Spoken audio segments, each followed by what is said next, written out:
தோழர் வணக்கம். வணக்கம்.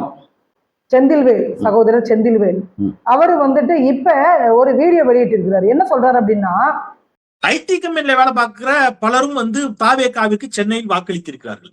இவன் எவனாவது சோத்துல முன்னாடி தட்டுல சோறு போட்டு உட்கார்ந்துருப்பான், அந்த சோத்தை சாப்பிடுறான்ல, அந்த சோறுல உப்பு போட்டு சாப்பிடுறான்ல, அந்த சோறு திராவிட முன்னேற்ற கழகம் அவனுக்கு தந்த சோறு. செந்தில்வேலா அவர் பேரு. இன்னைக்கு எனக்கு ஜாதகப்படி கெட்ட நேரம்னு நினைக்கிறேன். நான் சாதாரணமாக ட்ரம்ப்பு நெத்தனியாக மாதிரி பயல்களை தான் பேசுவேன். அதுதான் என் தகுதிக்கு சரியானது. செந்தில்வேலை பற்றி பேசுறதுன்னா எனக்கு கெட்ட நேரம் இன்னைக்கு. என்ன பண்ணுறது? அப்போ செந்தில்வேல் ஒரு விஷயத்துக்கு பாராட்டணும். முதல்ல ரெண்டு விஷயம் எடுத்து அவர் சொன்ன கருத்து ஒன்று, அவர் சொன்னது ஒன்று. அதாவது சொன்னார்ல அந்த நடவடிக்கை, சொன்ன செயல், அதை பாராட்டணும். எதுக்கு பாராட்டுன்னா மனசுல இருந்து சொன்னார். அவர் மனசுல மட்டும் இல்ல, அவர் இந்த 200 ரூபா ஊப்பிம்பாங்கல்ல, அதுல ஒரு ஆளா இருப்பாரு. இவன் எல்லாருமே அதான் நினைக்கிறான். திமுகவில் இருந்து தமிழ்நாட்டு மக்களுடைய சொத்தை அப்படி இப்படின்னு அஜால் குஜால் பண்ணி கொள்ளையடிச்சு தின்னவன் எல்லாரும் நினைக்கிறான் அவனுக்கு சோறு போட்டது கருணாநிதி இல்லை. அவன் அதனால இயல்பா என்ன நினைக்கிறான், தமிழ்நாட்டுக்கே சோறு போட்டது கருணாநிதின்னு.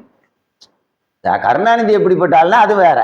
அப்ப இது திமுக காரனுடைய அடிப்படையான அகந்தை, திமிரு. இதை தமிழ்நாட்டு மக்கள் இன்னும் அனுமதிக்க போகிறார்களாங்கிற வினாதான் நமக்கு வருது. ஆனா இப்படி மனசுல இருந்ததை, ஐயா உன் மனசுல இருந்தது மட்டுமா, மற்றவன் மனசுல எல்லாம் மைண்ட் வாய்ஸ் எல்லாம் சொல்லிட்டியே, இதற்கு உனக்கு பாராட்டுக. அப்படி வெளிப்படையா பேசிடு, நல்லா இருக்கும். இதை நீ 23ஆம் தேதிக்கு முன்னாடி பேசியிருந்தா இன்னும் நல்லா இருந்திருக்குமே. நீ சொன்னபடி ஆமா எங்களுக்கு திமுக தான் ஓட்டு போட்டு திமுகவுக்கு எல்லோரும் வாக்களித்து முந்தி மாதிரி ஒரு 180 சீட்டு ஜெயிச்சு முத்துவேல் கருணாநிதியுடைய மகன் ஸ்டாலின் ஆட்சிக்கே வந்திருப்பாரு. இப்ப அவர் ஆட்சிக்கு வரதே சந்தேகமாயி போச்சு. இப்ப சொல்லி பிரயோஜனம் இல்லையப்பா செந்தில்வேலா. நான் திருச்செந்தூருக்கு பக்கத்து ஊருக்காரன் ஐயா, செந்தில்வேலா இப்படி பண்ணிட்டியே. இது திமுக காரனுடைய அடிப்படை திமிரு. இன்னொன்னு இப்படி திமிரு பேசுறது மட்டுமல்ல, ஆபாசமாக பேசுவதையும் தமிழ்நாட்டில் திமுக காரன் தானே கொண்டு வந்தான்.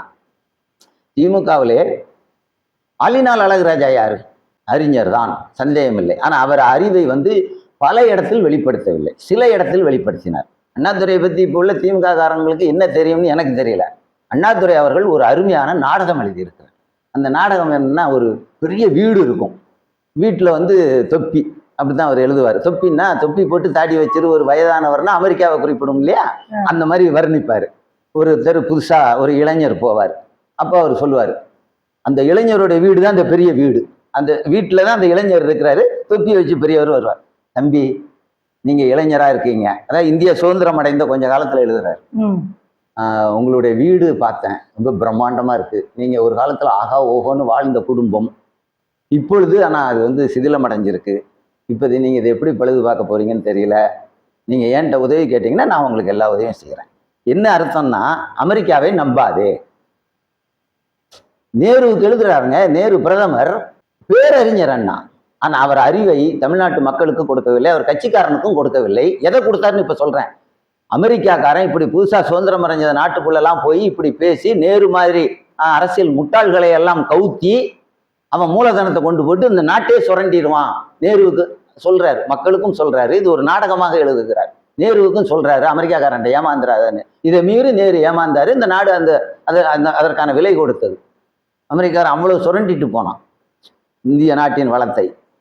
அப்ப இது அவருடைய அறிவு. அதே மாதிரி சுமார் சுப்பையான்னு ஒரு கதை, பயங்கரமான கதை.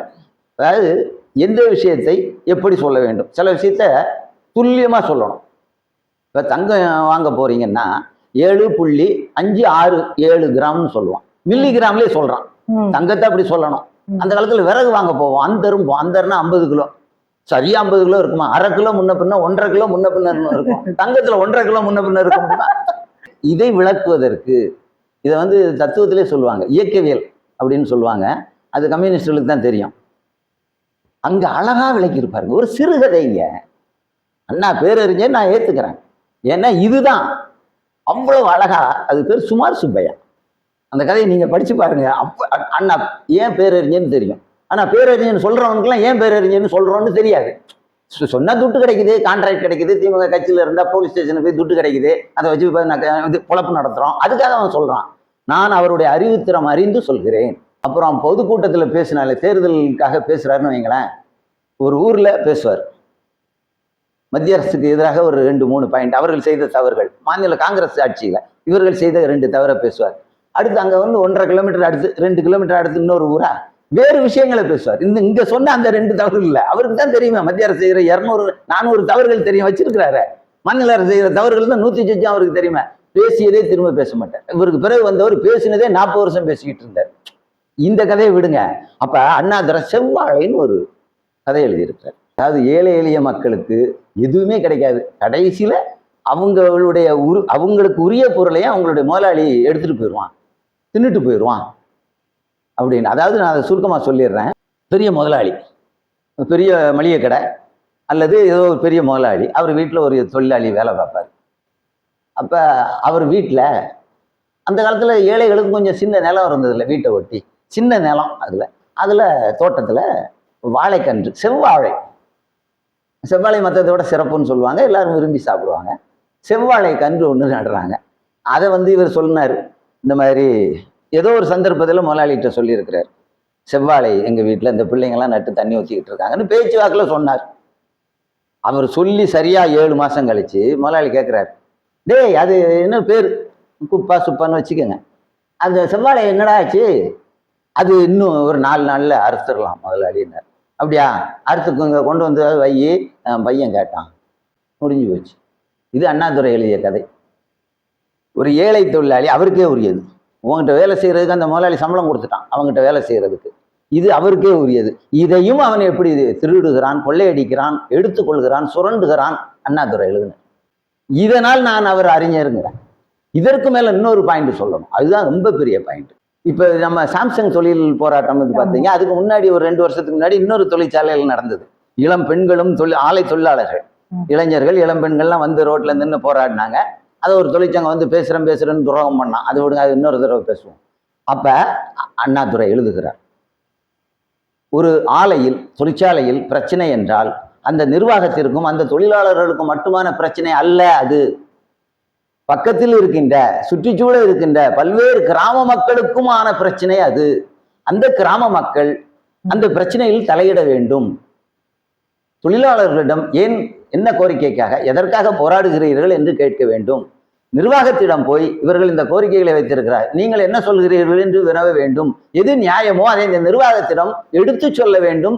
அது அவர்கள் இருவர், நிர்வாகம் தொழிலாளர்கள் சம்பந்தப்பட்ட பிரச்சனை மட்டுமல்ல, சுற்றுச்சூழல் இருக்கின்ற பொதுமக்கள், கிராம மக்களுடைய பிரச்சனையும் கூட அப்படின்னு எழுதியிருக்கிறாரு.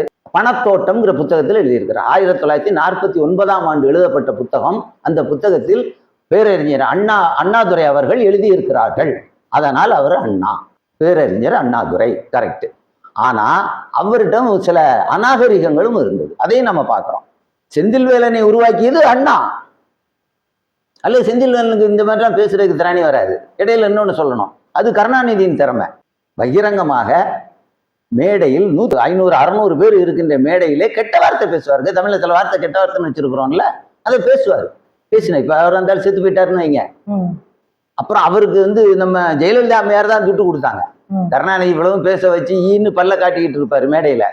அந்த ஆள் பேசும்போது ஆபாசமாக கெட்ட வார்த்தை பேசும்போது தீப்பொறி ஆறுமுகம்னு நினைக்கிறேன், அவர்தான் நினைக்கிறேன். ஆமா, அதான் நான் முதல்ல சொன்னேன், எனக்கு நீ கெட்ட நேரம்னு, இந்த பேரையும் என்னை சொல்ல வச்சுட்டீங்களே, இதை முதல்ல சொன்னேன், எனக்கு கெட்ட நேரம் இன்னைக்கு. அண்ணாதுரை வந்து திரைத்துறையில ஈடுபாடு, நம்ம எல்லோருக்கும் தெரியும். கதை வசனம் எழுதுவார், முழுக்கவே ஓர் இரவு இந்த இதெல்லாம் அவர் எழுதுன்னு நினைக்கிறேன். வேலைக்காரி, தாய் மகளுக்கு கட்டிய தாலி, இப்படிலாம் அவர் வந்து சினிமா துறையில பெரிய திறமைசாலி.